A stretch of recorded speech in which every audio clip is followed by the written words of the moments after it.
And for the most part, today's notes are a review of things I've already taught you.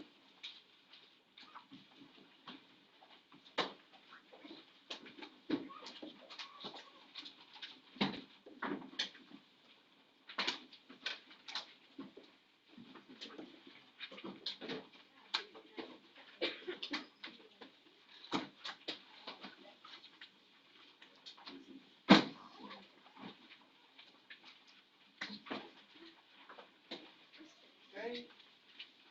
There are, how many there? 5 or 4? 1, 2, 6? 6 of them.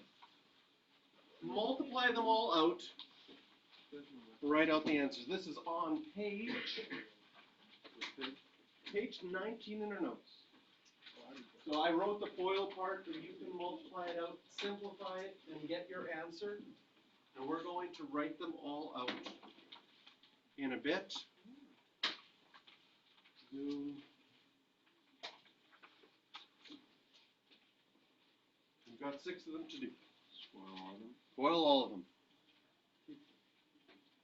Eventually, if you can foil and simplify all in one step, beautiful.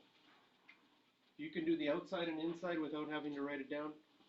You don't have to draw the arrows. You could just go straight to the simplified one? Mm-hmm. Okay. If you can do that in your head, but then I would say make sure you check, right? Because that can...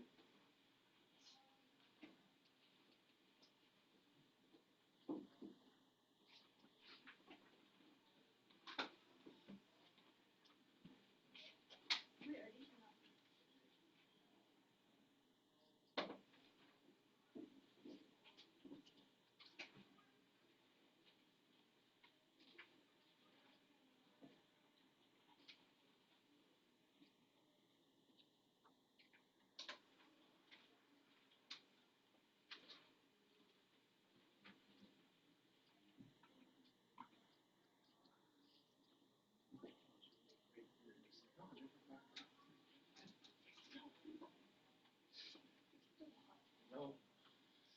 You do it a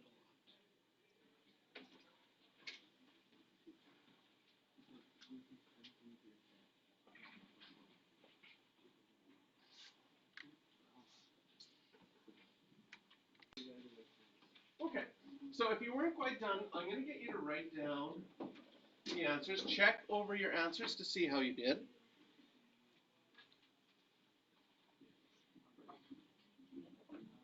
And the next thing I want to do is color code things. Like, are you okay that the x times the x, I'm going to put an F over each of these first ones in the same color. And then on the first ones here, I'm going to put F's.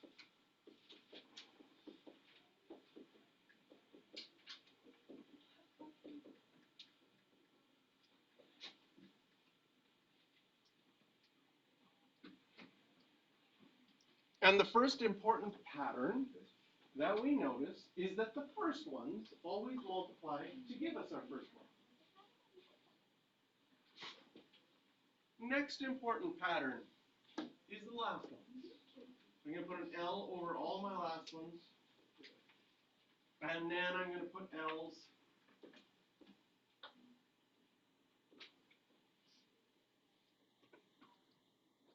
over the last ones there. We often show these with arrows, right? There's my last one, there's my first ones. Looks pretty.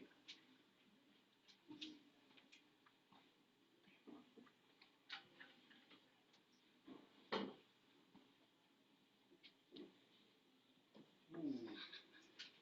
And then outside, inside, outside, inside, outside, inside, outside, inside, outside, inside, outside, inside.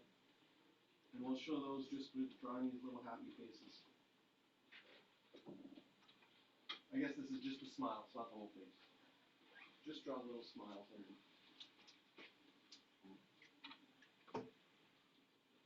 So when we work backwards, which was what we've been doing now for a while, is working on these puzzles to work backwards. We can use the first ones and the last ones to figure out our numbers, but we have to check the outside, the inside to make sure that they work.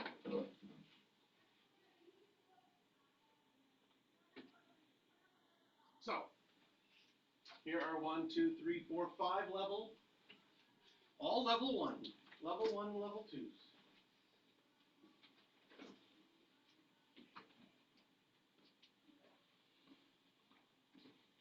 And I'm going to pre-color code things.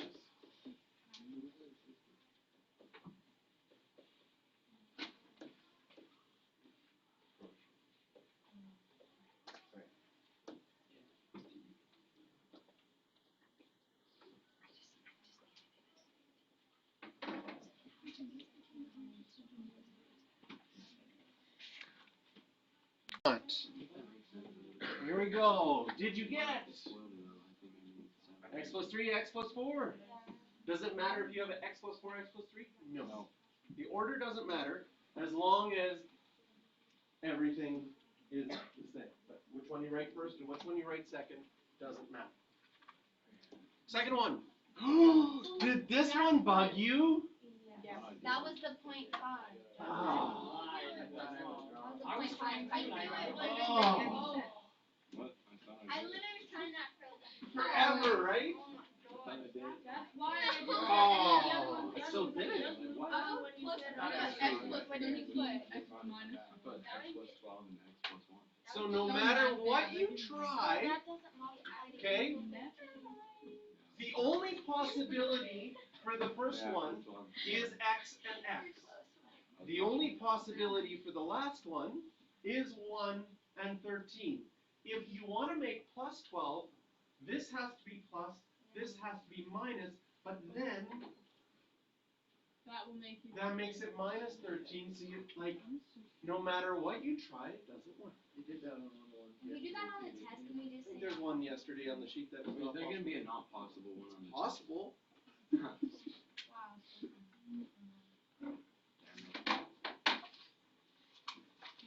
Oh, okay.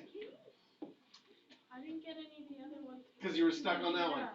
Oh, and I should have put the not possible one like second last. I did, but I did it wrong, and that ended up helping me actually. I skipped it. Good strategies, right? You get stuck on one, skip it, come back to it after a while. Sometimes you get stuck on one that's actually possible, and your brain keeps making the same mistake over and over again. Okay? So taking a break from it and then starting it again is sort of like restarting your computer sometimes. Yeah, like Right. once I was doing I restarted my computer 3 times this morning because of how slow it was. Yes. And x minus 10, x plus 2, and finally x minus 8, x minus 7. X minus 8. Oh, it's minus for both. It has to be minus for both. Oh, No one's no, wait, plus wait, seven. wait. Plus Oh, 7. oh, Positive okay. 7. They can't all be negative. Positive 7, good eye. Mine's trying to Woo! trick me. I don't care. Get out. Good job, good job. So who's the O turn? I'm sorry. Question, Lynn. No matter which one's positive and negative. Yes. Oh, The yeah. 8, because look, if you look at your outside and your inside, you want a minus 1. So the 8 has to be the minus, and the 7 has I'm to be the reversing plus. my answer. Crazy. Come on, man. You made me get Both stuck. mine. Think the bigger number. Okay. out of the two Okay, is can you negative. let us know, is there a not possible in this? Like the 10 was negative. I'm gonna tell you. Okay. If you get stuck on one, I keep like reversing them. Is this just the same? Oh wait, what? yeah, a little bit, but there's some higher level ones. Again, I'll color code things here. Here's our first ones. Here's our last numbers. So your first and last have to multiply to those. Did you get 9 and 4? I don't know why this is highlighted though like that. There we go. Did you get negative 12 and plus 2? And the next one, negative 6 and negative 4. Negative 12 and negative 2 also. Negative 12 and negative 2 would give you negative 14 with the outside and the inside. Oh, yes, yes. So I did those ones because they're so similar and yet the answers look different.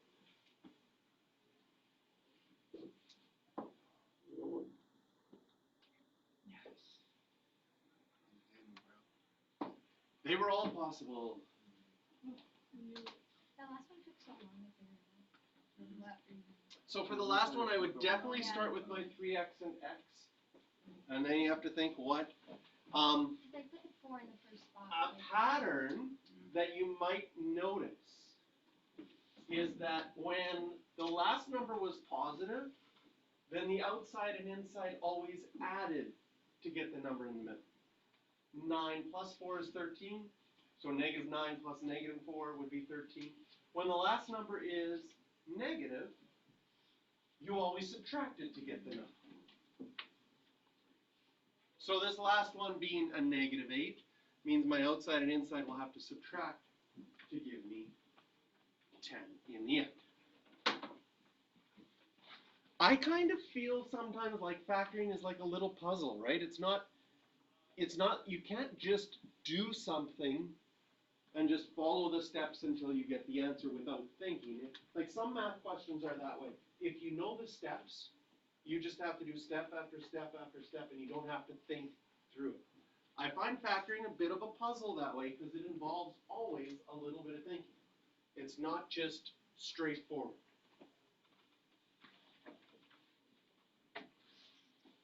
Factoring with algebra tiles. So if you had your tiles handy, let's find them here.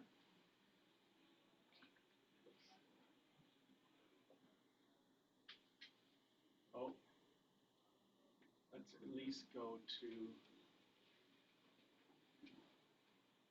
math.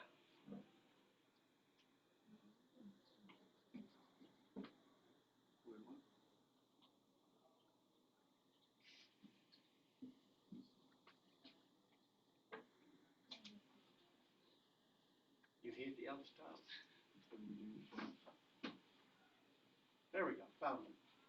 So, x squared minus 5x's, 2, 3, 4, 5, and an x squared, and a 1.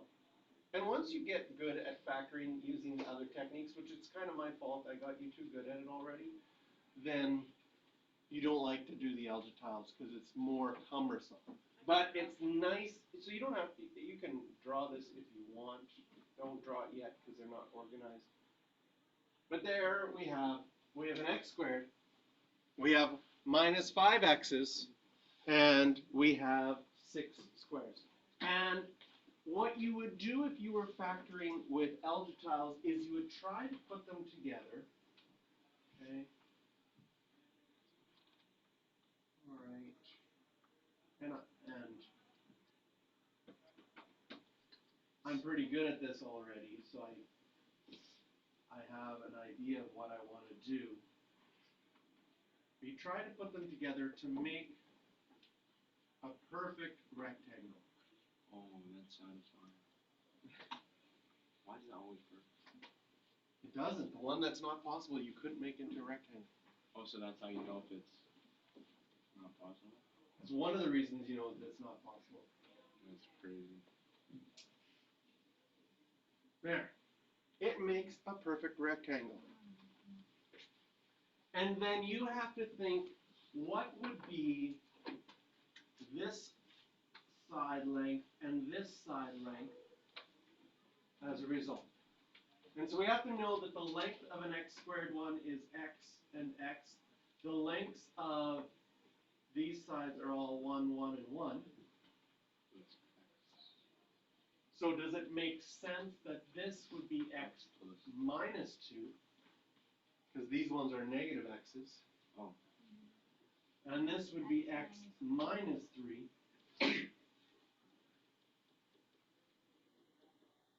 And so this factors to be x minus 2, x minus 3. It actually is like a good strategy though. It's not a bad strategy if you have, but eventually though, I hope you can see that your first ones would be really easy to see that they're x's.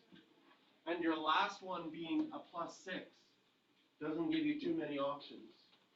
And you could check your outside and inside. You'll probably be able to do it quicker than rearranging and finding the rectangle. Okay?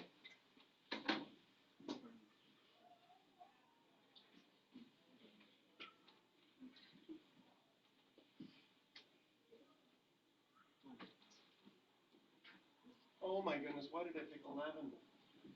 There, I'm gonna cheat a little.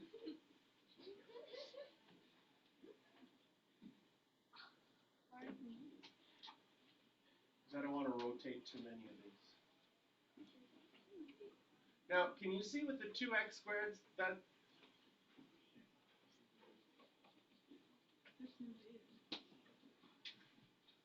1, 2, 3, 4, 5, 6, 7, 8, 9, 10. I need one.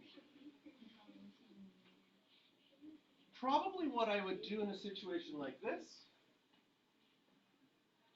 would be like, okay, every time I put them underneath there, I'm going to have to put one of them, right? So I could put another pair underneath, and I can put another pair underneath, and another set, and then another set, and then I'd be like, oh, what do I have to do with this one? I guess this one will have to go here, and then do my 5 little ones. Does it work out? Yes, it will. 1, 2. It's kind of fun to make rectangles. And so now we can figure out, well, how long is this side? This would be an x, this is an x, this is an x, this is 1, this is 1, 1, 1, 1, 1. This side's going to be x plus 5, and this side's going to be 2x's plus 1.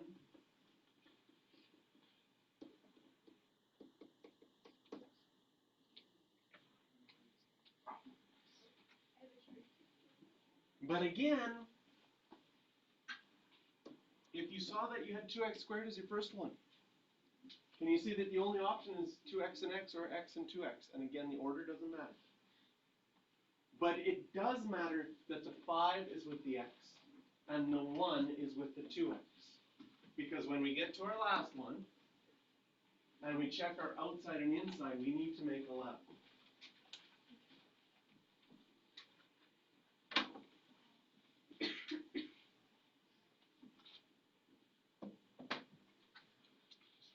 Okay. And now we put our first factoring strategy and our second factoring strategy together. Factor completely. Okay?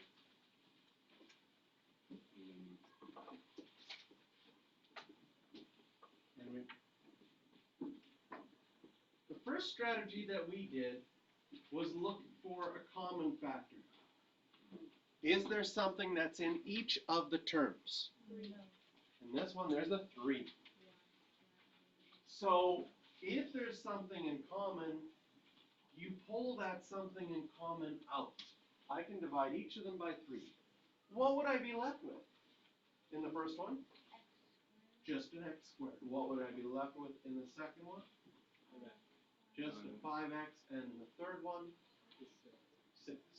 You can double check it by drawing the arrows to make sure that it works. That's your common factor strategy. You will always want to do that first because it will change. Like right now, I would say this is a level 3, level 4 factoring question, the way that it's written. But if I take the common factor out, and now my first one is an x squared, and my last one is a 6, it moves it back to a level 1 question.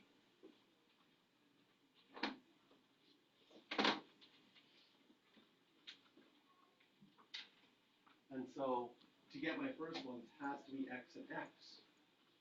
To get a 6, so that my outside and my inside make 5. Could be 6 and 1 or 2 and 3, but should we add or should we subtract? 6 and 1 subtracts to get 5. 2 and 3 adds to get 5. It's got to be 2 and 3 because it needs to be an adding one. Plus and plus. And we have factored completely. So this is combining the first factoring we did, which was the common factor factoring, and the second factoring that we did.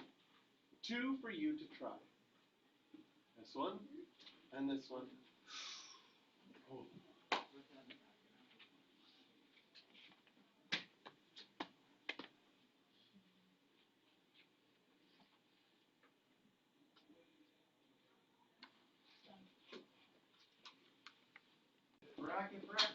Bracket would have to be 3x, that's x.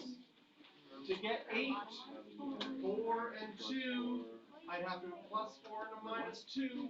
Oh, I did the wrong way, bro. Because I need my outside Yeah, you said that to be a big to be positive 12x, my inside minus 2x. I usually use no foil stuff. And the last one. You can take out a 5 and a y. What?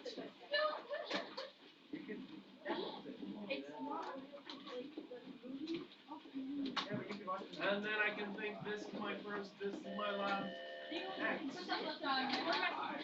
And X. Okay, no way you got it. I ain't taking all that. There we go. Okay, whatever.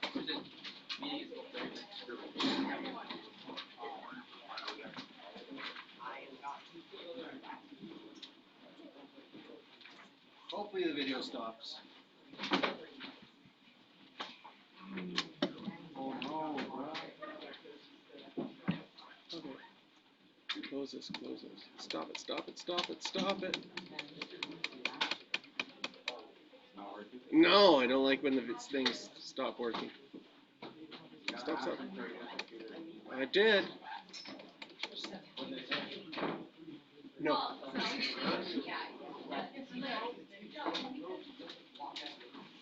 They really said no.